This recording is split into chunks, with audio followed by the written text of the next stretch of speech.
Centaur, your kind of company.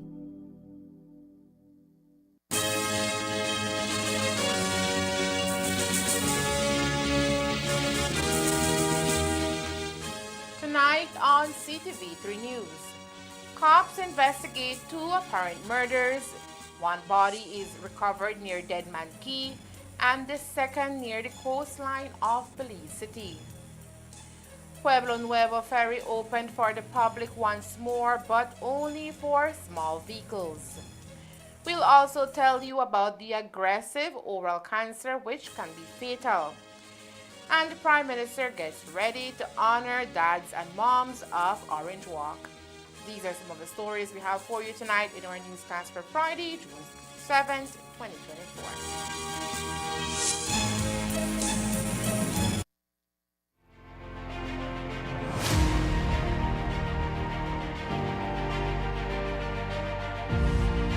As the BMDC, we are the marketing arm for the Ministry of Agriculture, so we have to ensure there is food security.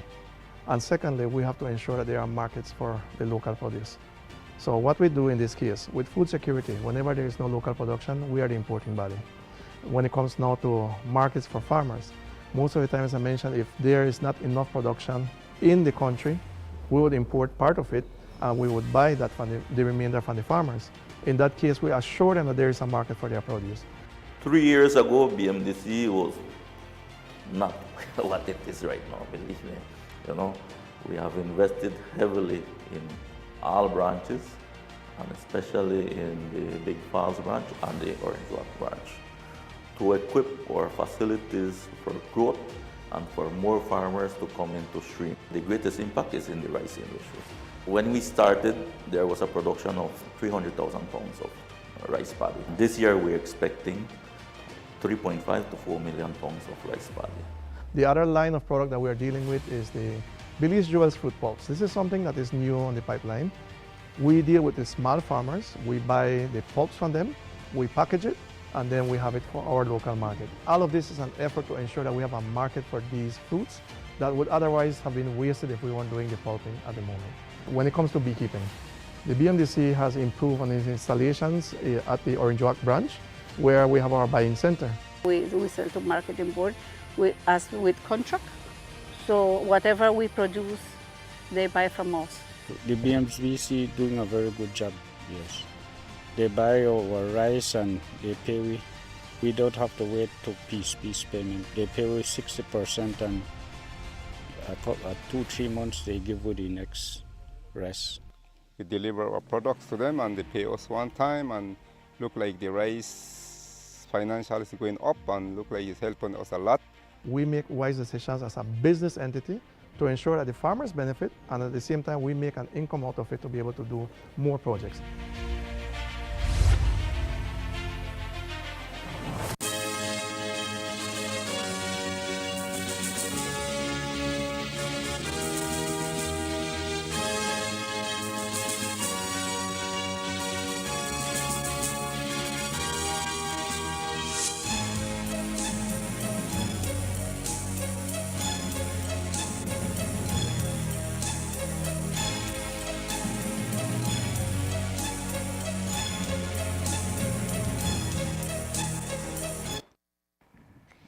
Good evening with your news also simulcast on FaceTime FM 106.7. I am Joanna Rodriguez.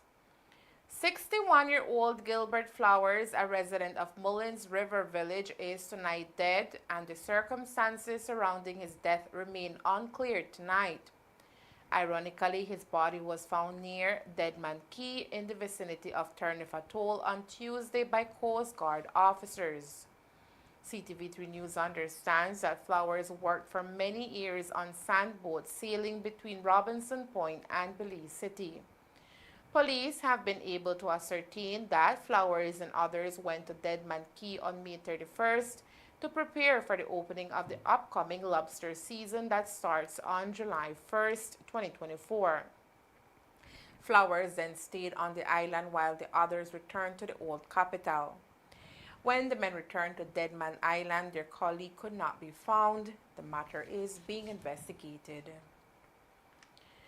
Cops are also investigating the shooting death of Alfredo Enrique Rodriguez. The ongoing investigation follows police responding to a report on Thursday, June 6, 2024, of a dead body discovered near the coastline of Belize City. The discovery was made by a couple who went fishing in the area. On arrival at the scene, they observed the lifeless body of Rodriguez David with what appeared to be a gunshot wound to his body. The body was discovered about 5 p.m. and was reported to the authorities. Rodriguez David was last seen alive on Thursday morning at around 8:30. Several expended shells were retrieved from the scene. The Pueblo Nuevo Ferry is tonight closed to the public, and that has been the case for about a month now. The situation has caused quite an inconvenience for travelers who had to take the San Esteban Road to go into Orange Walk and then travel to Corozal Town. But the closure of the ferry was necessary, according to the Ministry of Infrastructure and Housing Development, in order for major repairs to be conducted on the ferry that is more than 20 years old. But the good news tonight is that the ferry will be available for the public's usage starting tomorrow, since the repairs have been completed. Today we spoke to Evandale Moody, the chief engineer at the MIDH, who says that while the ferry will be open to the public tomorrow, it can only handle small vehicles. As you may recall, about 3 weeks ago, we issued a notice that we would be closing the Pueblo Nuevo ferry, and that was in an abundance of safety because we had some problems whereby the ferry was encountering some leaks. And so we had to ensure that it is safe for vehicular traffic to utilize. And so in an effort to repair that ferry, we had to remove it from the river and do those repairs on the banks. During this time, we have been able to repair about 8 or 9 holes that had appeared on the ferry. And so we were able to successfully complete those repairs yesterday. And the idea is to get the ferry back in operation by tomorrow. And so that's the reason why we have published a notice that we'll be reopening back the ferry tomorrow, the 8th of June. Well, it was a decision made by myself, and that was a recommendation I gave to the technical staff. And that's basically because of the number of holes we had to repair on the ferry. That created some concerns for me. And so in an abundance of caution, again, it was best for us to restrict the number of vehicles that will be traversing the ferry because of their weight and because of the age of the ferry. So we really wouldn't want any incident to occur while utilizing the ferry. And so I thought it was best for me to restrict it to just light vehicles and send the larger trucks to utilize the ferry going through San Esteban or an alternate route. So it was just because of safety precautions. We said it was better for us to make that decision to restrict loads on the ferry. Moody says the ministry is hoping that the ferry, after repairs, can allow enough time for the completion of the bridge, which, if all goes as planned, will be open in early September this year. It has been there for a long time, and similarly, we had the same issue with the one that was located at Laguna Seca. And so when we took that one out a few months ago, when we did the assessment, it was no good either, and so we cannot even utilize it anywhere else. However, we did not want to leave Pueblo Nuevo without a ferry because the initial idea was just to remove the ferry and let's wait until when we're finished with the new bridge. However, that would have created some problems because you have students going to school, you have personnel that uses the ferry to traverse back and forth to Corozal Town. And so we said, at least give us another few months for us to finish the bridge. And so it's best if we could have repaired it as best as we can to make it possible for people to utilize the ferry during this last 3 months. As of today, we have completed the approach for the new bridge on the Progreso side. On that side as well, we have completed 2 of 5 sections where the deck has already been poured. And on the Corozal Town side, we have completed 1 section of the approach deck. So out of 5, we have completed 3. We're currently working on the 4th one because we have placed the girders for the 4th span. And so the idea is to try and get that poured by the middle of July. And then thereafter, we have 5 more girders to place, which is the last 5 girders, which we anticipate should be placed by the end of July. Our timeline to open the bridge to traffic is August. So we're aiming to finish that bridge by the end of August or the first week in September.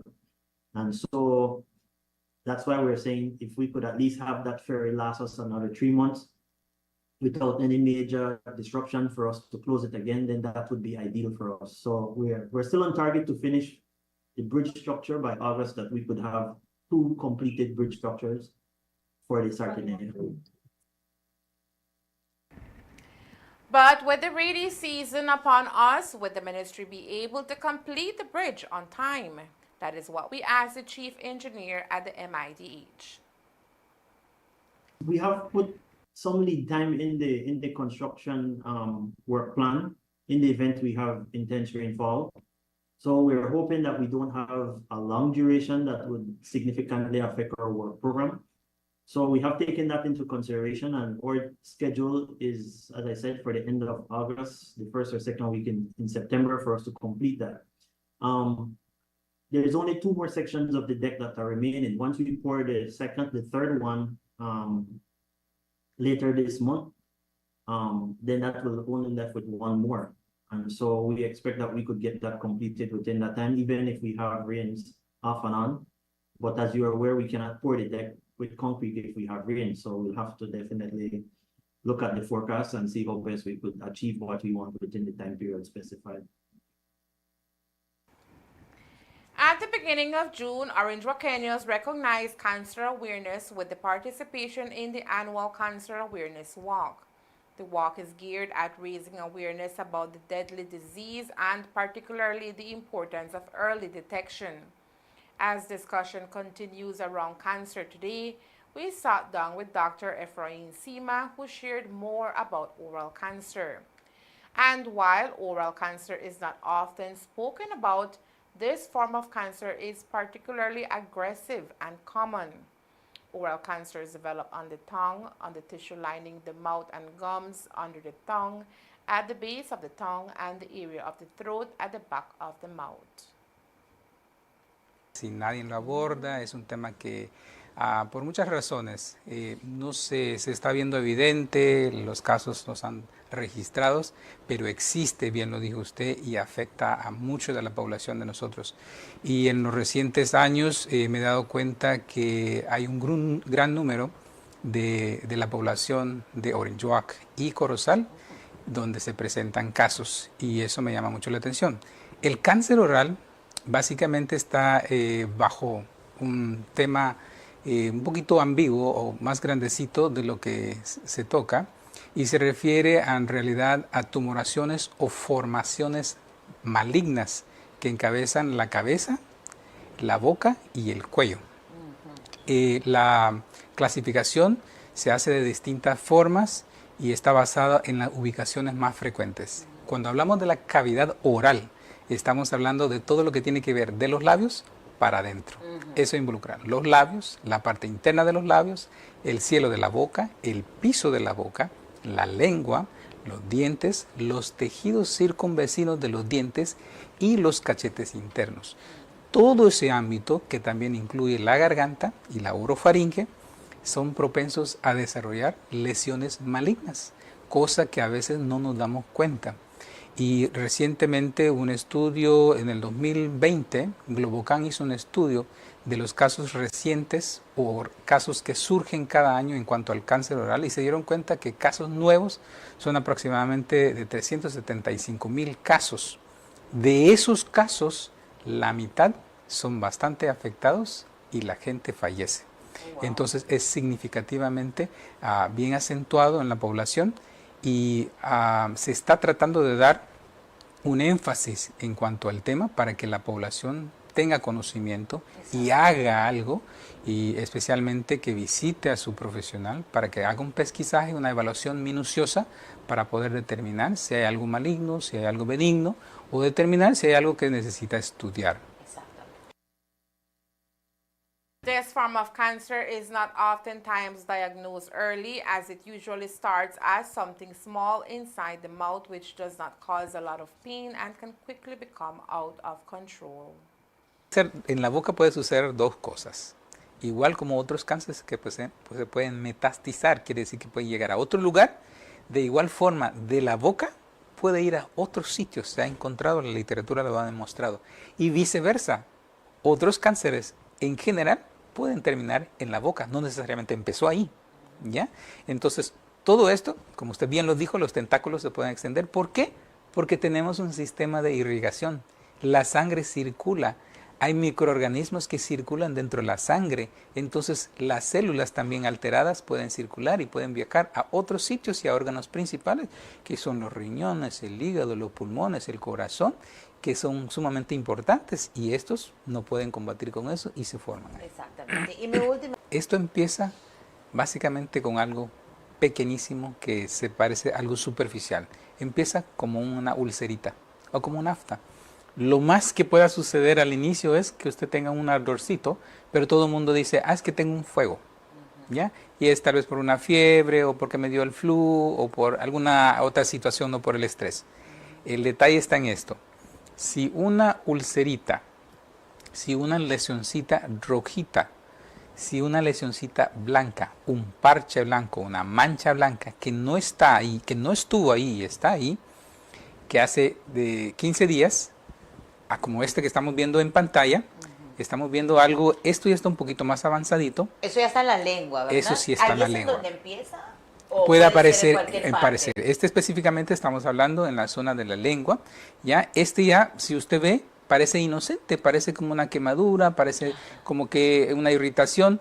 Y si esto se queda ahí más de 15 a 21 días, esto se puede desarrollar en otra cosa. Toda lesioncita parecida, idénticamente a si no sana en 15 a 21 días, necesita ver qué está pasando. ¿Y qué es lo que se hace? Se toma una muestra, se toma una biopsia. Todavía en esta etapa, esta lesión puede revertir, se puede sanar. Now, while anyone can be susceptible to this form of cancer, Dr. Seema highlights that males are oftentimes more vulnerable. ¿Cuál es la población más afectada? Los hombres, 65 años para arriba. Y dentro del cáncer oral hay uno específico que es el más común, que es considerado el sexto más común después del cáncer de los pulmones, el cáncer de la mama, el cáncer de la próstata. Entonces es mucho más común de lo que nosotros pensamos. El problema es que en nuestro pequeño país, Belice, no se ha dado esa estadística tan significativa, pero tampoco quiere decir que no lo hay. Entonces, los factores de riesgos, entre más tiene uno, especialmente el hombre, más propenso es en desarrollarlo. Las mujeres también.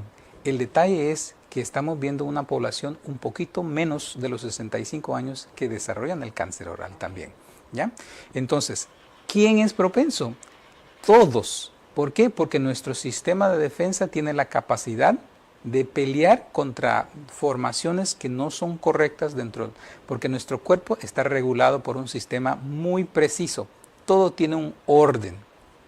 Y si ese orden se altera, entonces tenemos estos problemas como cualquier parte del cuerpo. Y en la boca no es exento porque hay cambios celulares constantes. Entonces cada vez que usted va a dormir y se levanta hay un proceso, y si ese proceso es alterado y si esas células son alteradas, entonces quiere decir que tenemos esa probabilidad de desarrollar algo malo o algo bueno, pero tampoco quiere decir que debe de estar ahí. Additional risk factors that contribute to this particular form of cancer is alcohol use as well as smoking and, of course, genetics too. Es un factor de riesgo altísimo para desarrollar el cáncer oral, especialmente si es el consumo frecuente durante la semana, y también se hace un cálculo de si es leve, moderado o severo. Si es una persona que consume alcohol en grandes cantidades durante una semana, es más propenso a desarrollar alguna alteración. ¿Por qué? Porque el contenido de alcohol, una vez quebrantado en su sistema, libera un químico especial que eso causa un daño celular, un daño al tejido de la boca, y entonces lleva a la posibilidad de desarrollar un cáncer oral. Lo otro es el fumar, el tabaco. que hoy en día vemos mucho más gente, mucho más una población en los hombres que son fumadores o que mastican el tabaco, y hoy en día por la cultura que tenemos en Belice, nosotros estamos adaptando otras culturas o estamos adaptando otras cosas que vemos en la televisión, en otras culturas, y lo traemos aquí y lo queremos probar. Hoy en día la Organización Mundial de la Salud ha declarado que todo tipo de tabaco, todo tipo de fumar, todo tipo de consumo de tabaco es un riesgo altísimo para desarrollar no solo cáncer del pulmón, porque siempre hablamos del cáncer del pulmón, pero no, cáncer de la boca. Entonces, todo tipo, si yo lo fumo, si produce un humo, si no produce un humo, si produce solo un vapor, todo es un riesgo altísimo para desarrollar cáncer oral. Y escuche esto, si tenemos las dos combinaciones del alcohol con el fumar y el tabaco, aumenta 7 veces más el riesgo de que yo pueda desarrollar el cáncer oral. Otro, la nutrición. Si no estamos consumiendo una buena nutrición, si no tenemos una buena dieta, por ejemplo, nosotros aquí en Belice no tenemos esa calidad, esa selección adecuada de nuestra dieta, entonces ya estamos consumiendo muchos alimentos de rápido proceso, y estos contienen bastantes químicos. Esto afecta a nuestro sistema en desarrollo, podemos desarrollar enfermedades sistémicas como la anemia, y esto puede conllevar a otros factores de riesgo que pueden desarrollar el cáncer oral. Coming up next, the citrus industry is on the road to recovery. Stay tuned. The Orange Walk Clinical Lab Summer Promotion 2024 is here. Get your summer promotion on glucose, cholesterol, triglyceride, and hemoglobin for only $20. Also, fantastic promotions on prostate PSA for only $50. We also have other packages on promotion. We also provide DNA paternity testing. We take this opportunity to inform the general public in the Orange Walk District that we are an approved NHI lab service provider. So for all your NHI lab tests, just visit your NHI medical provider and visit us at the Orange Walk Clinical Laboratory. We take care of all your NHI lab tests. Results are provided the same day. Come visit us on number 20 San Antonio Road, Orange Walk Town. Call for details at 322-0423 or 600-2727. Call 630-1479. Remember, don't wait for symptoms. Check your health today. The Orange Walk Clinical Laboratory.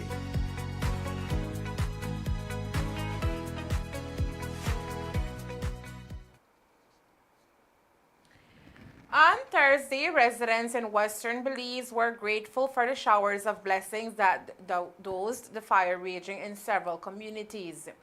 However, today the fires continue to destroy farms in southern Belize. While the disaster risk management team highlighted the extensive impact of the disaster, the National Emergency Management Organization NEMO coordinator Daniel Mendez attributed the unprecedented forest fires to climate change, citing prolonged high temperatures and minimal rainfall as catalyst. The ongoing damage assessments have revealed that over 400 families in 28 communities across the Toledo district have been affected, with at least 6,000 acres of farmland damaged. The toll on livelihoods and the environment is substantial, with 10 houses destroyed in 2 communities. Agriculture fires are also contributing that is, to the raging flames. But while experts are suggesting a stop order for the activity, the Minister of the Blue Economy, Andre Perez, says otherwise, since slash and burn is a method of survival. It's impossible to say a stop order. We're talking about the north where cane farmers are working, and that's how they have been traditionally been doing it, to burn their cane so that it can be taken off to the factories. And the traditional slash and burn down south that is done, it's the time around that where the farmers prepare their lands in preparation for the rains that are coming. Now, for looking for the future, certainly we have to look at other alternatives in terms of education. And not only that, but providing alternatives by way of the agriculture department on how to best deal with preparing the land. So I don't see any way how putting a stop order is going to make any difference. Certainly we are, as a government, we are working collectively with everyone I can tell you that, of course, our international partners have reached out to us via the embassies. We have prepared reports already. We have submitted already what is needed. And thankfully, we have friends that are reaching out to us as to what is needed. So certainly, in terms of providing for the livelihood, especially the farmers who have lost several millions of dollars in terms of plantations, crop loss, certainly that's the aim that the Department of Agriculture will be doing as well.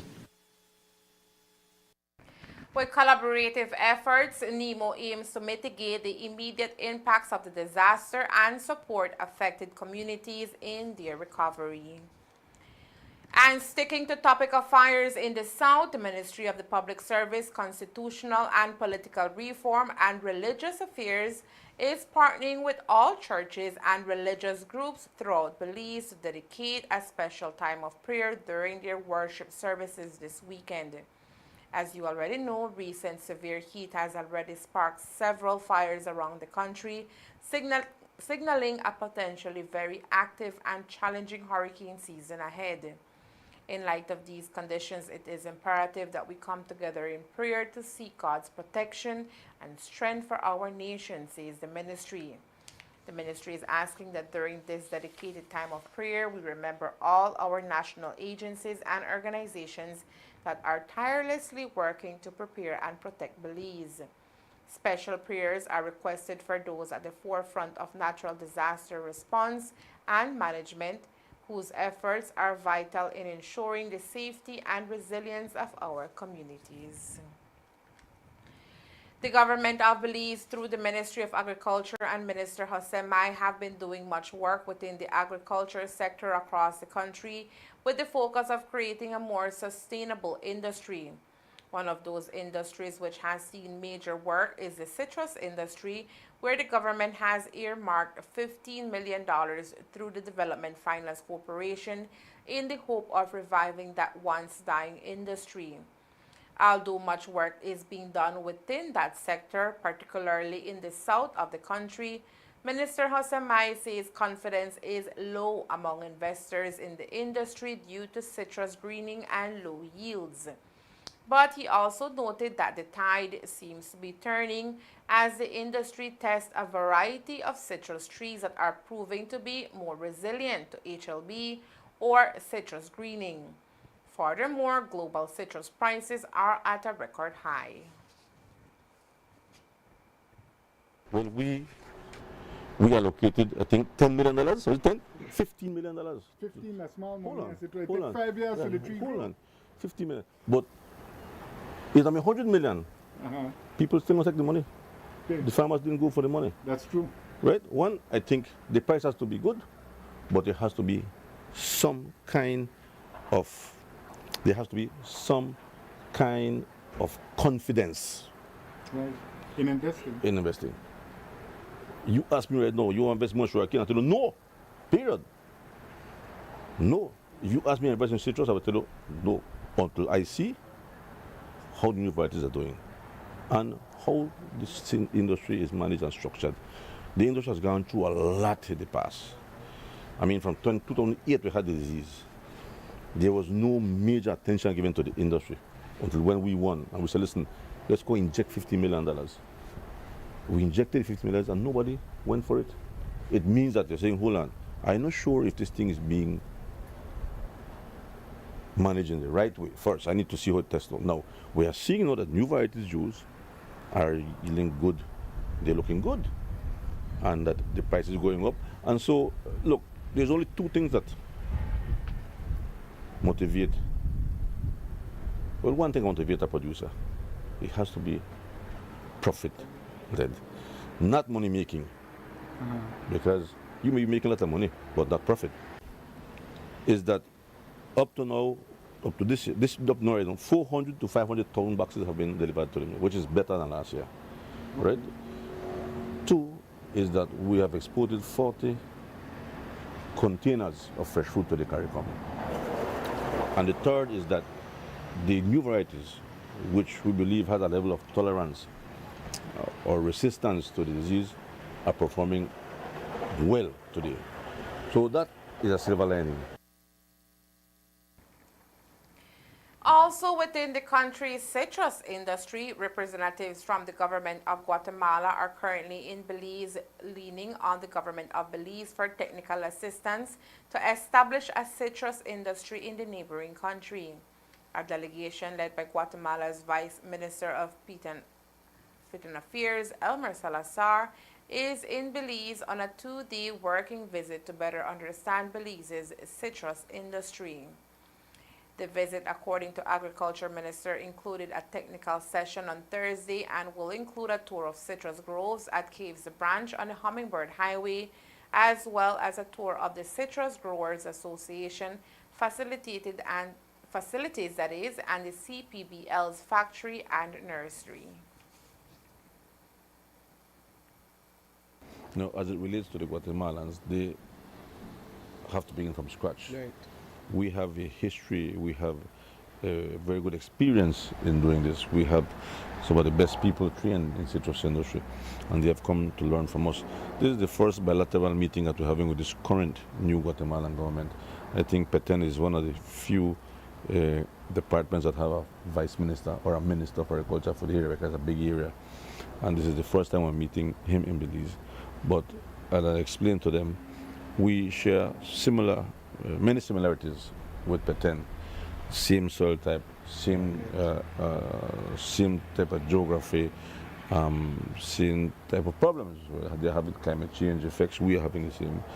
And we share similar types of product. And cultures also. There are many people in Petén studying Belize, many Belizeans married with Guatemala. So there's much for us to share with them. We share a lot, and there's much more to share. They have been very helpful to us in the past in livestock production.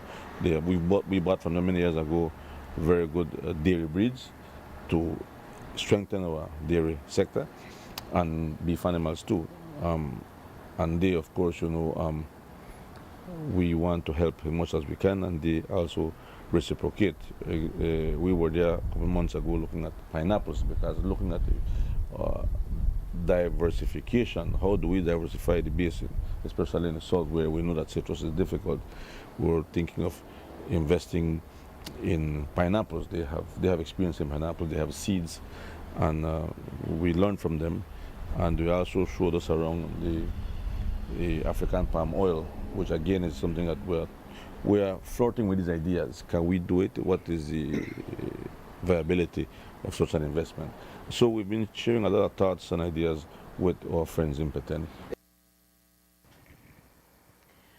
With the current growth in the local citrus industry, Minister Mai says there is much expertise which can be shared with our neighbors, who are then prepared to share expertise of their own in different areas.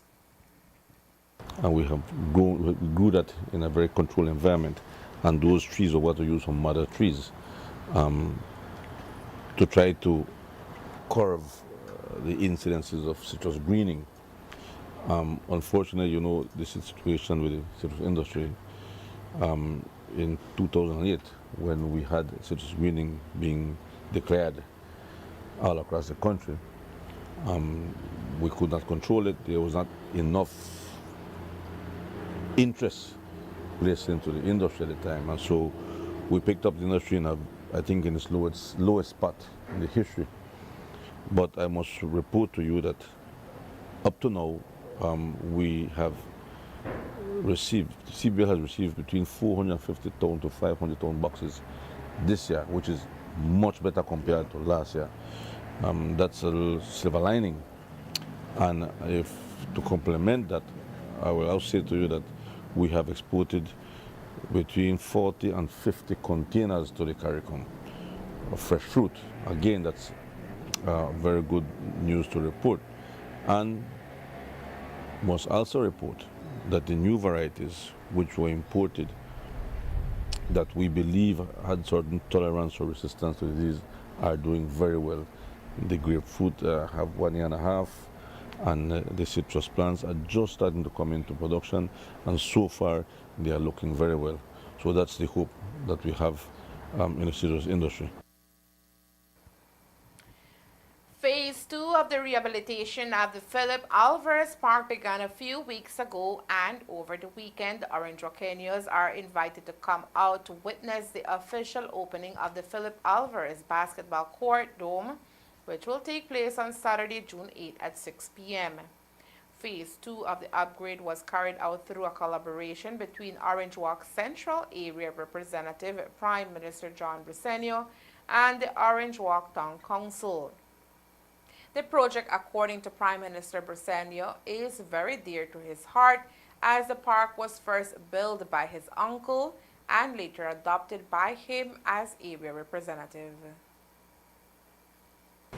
One of the things that I've been promising the people in the Union Town Park, Marcos Canol, San Francisco, that whole area, is that the Philip Alvarez Park is a park that was started by my uncle Polo. The land was donated by BSI, and he did a small attempt in putting a little walkway there, some benches, and a basketball court, and it was named under the late Philip Alvarez, who's a union leader and worked at BSI. So then we decided, so all along I said, I really want to be able to see how we can develop this area. When you have a good park, it brings people together. People go out in the evenings. And so we finally managed to come up with a plan, working with BTB and myself and of course the town council. We managed to build the first part of the park. And it's a beautiful park. And people are excited. If you go there, pretty much every evening you have lots of people, and weekend it's crowded. So I'm very proud of that. But that was just the first phase.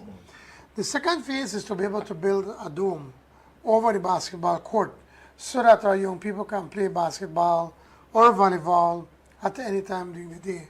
We painted it, and now we're putting some more bleachers, Right. and we painted, and that's how the dome looks almost finished, you could say.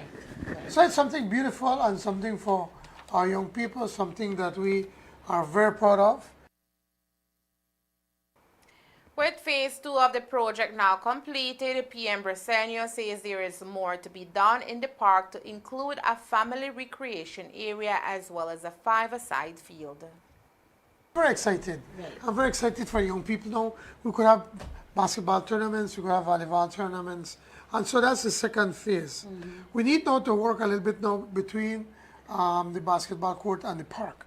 That year I want to set up for a barbecue pits and want to put some more trees to have shade so that families can go there on a Sunday and go have a barbecue, and hang out there with their families. We want to have that entire area just for families. And then the last part of towards the end of the Philip Alvarez Park, like going more towards Marcos Canol, that area, what we want to do to convert it into a 5-a-side football field. So quite excited,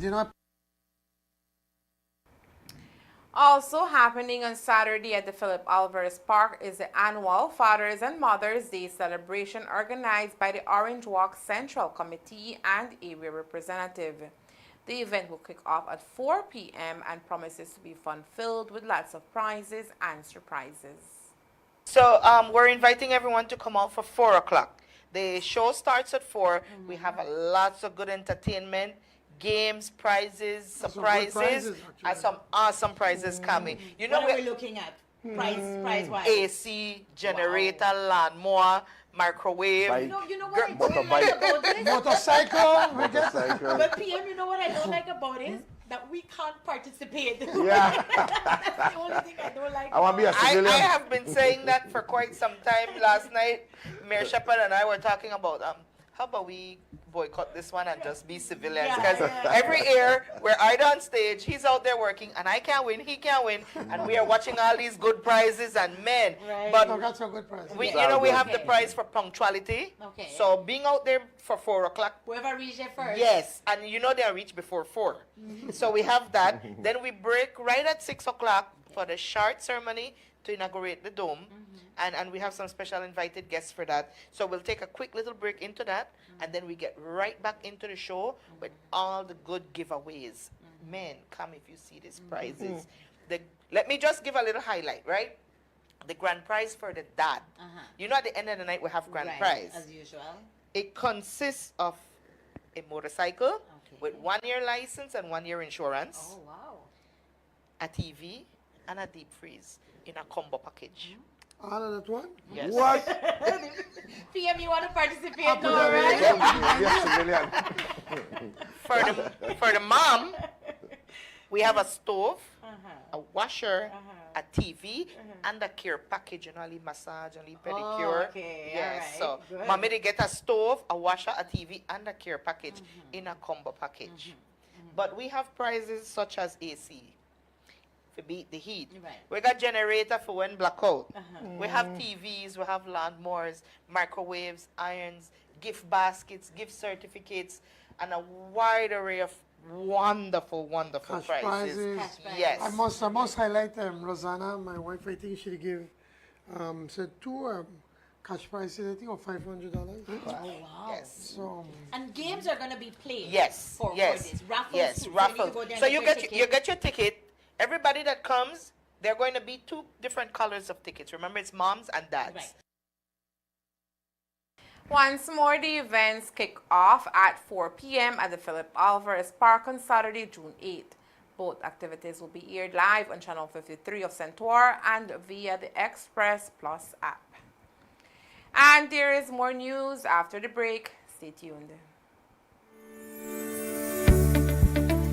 The following is a notice by the St. Francis Xavier Credit Union Limited. Notice to all members. Pursuant to Section 61(8) of the Credit Unions Act, the Registrar of Credit Unions has granted approval to the administrator to hold a special meeting. The meeting will be held on Sunday, 16th June 2024 at 10 a.m. at the Hugo J. Gonzalez Auditorium at the Centro Escolar Mexico Junior College, CEMJC, San Roman Village, Corozal District. All members are invited to attend the special meeting as the administrator will provide an update on the affairs of the credit union. Members are required to bring their passbooks and a valid ID for registration. Transportation arrangements will be announced at a later date. A handing over ceremony for a carrot washer was held today in Pachacan, Corozal under the Promoting Sustainable Livelihoods, Building Resilience, Investments in Cooperatives project. The carrot washer was procured through the Belize Marketing and Development Corporation and is locally engineered and constructed. It was handed over to the Northern Sustainable Agro-Producers Cooperative of Pachacan. Present for the handing over were CEO in the Ministry of Agriculture, Food Security and Enterprise, Servo Lobaiza, Acting Manager of the Belize Enterprise for Sustainable Technology, Michelle Longsworth, National Coordinator of GEF Small Grants, Belize, Lionel Recania, Registrar of Cooperatives, Garrett Murillo, members of the cooperative, and other invited guests. The project is funded by Global Environment Facility Small Grants Program, Belize, and executed by Belize Enterprise for Sustainable Technology and the Department of Cooperatives with the Ministry of Agriculture, Food Security, and Enterprise. Classes for both primary and secondary students are almost to close, and that means that summer is fast approaching and students will have almost 2 months of free time on their hands. If you're looking for engaging summer programs for your little ones, local artist Alexis Torres is inviting students to take part in the very first summer art program offered by himself. The program will run for 4 weeks starting July 1st, and with limited spaces available, parents are encouraged to sign up early. So this is something I have been working on for a while, but up until now we finally decided to make it work. And the focus on it is to just have kids learn as much as possible. I have been an artist doing a lot of painting for many years, and I think it's time to pass on some of that knowledge. So in collaboration with Honorable Kevin Bernard, we decided to do it here at Palm Island. So I'll be teaching them everything from acrylic on canvas, we'll be doing watercolor, we'll be doing abstract art, intuitive art, we'll be painting on wood. We'll also provide tote bags where they'll paint on. They will also be painting on their aprons. So it's a fully we'll provide everything for them. So the kids just have to show up. Sharing his love of art with the youngest in our community, according to Torres, is part of his commitment to the arts and love for his community. For me, it's a very important thing to do because I think a lot of the kids are going to be out of school. So instead of having them being, idle and all over the place, I think it's good to have them entertained doing something that's constructive. And I want them to take away from it a lot of lessons, the things I've learned throughout the years. I want to share it with them. So for me, it's very important, and it was necessary, I think. So I'm excited for this to finally happen. The 4-week program will be divided into 2 age groups and will include food and refreshments for all participants for one cost of $165. So it starts on the 1st of July up until the 13th of July. So it's Monday to Friday, and I've split it in 2 sessions. The morning session is for the kids between the ages from 5 to 9, 10, and then the afternoon session is from 10 to 15. And we will be teaching them, like I said, all those different techniques of art, and they will get to go home with all their work as well. I just want to invite all the parents to register their kids. We try to keep it as affordable as possible, so the price is $160 for the 2 weeks, which is $80 per week. And like I said, the kids just have to show up. That's it. They don't have to bring anything else. We'll provide snacks and refreshments and all the materials that they need as well. For more information about the upcoming summer art program, you can contact Alexis Torres at phone number 637-2645. And that's the news. We invite you to join us for another newscast on Monday, June 10th here on Ctv3 and Fiesta FM 106.7. Remember that to read a text version of the news, you can visit our website at ctv3belizenews.com. You can also log on to our Facebook page for current stories at facebook.com/ctv3belizenews or our YouTube channel at Ctv3 News BZ. Remember to wash your hands and remain safe. From all of us here at Ctv3 News, have a safe and pleasant weekend. Thank you for watching and listening. Good night.